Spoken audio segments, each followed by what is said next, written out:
వచ్చి కాకాని తోట అండి, గుంటూరు జిల్లాలో ఉంది కాకాని తోట.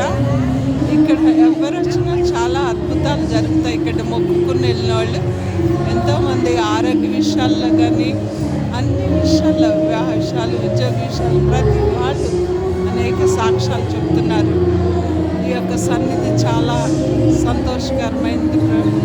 అందుకే మేము ప్రతి నెల కాకాని తోట వస్తాము, సంతోషంగా సమాధానంతో వెళ్తామండి.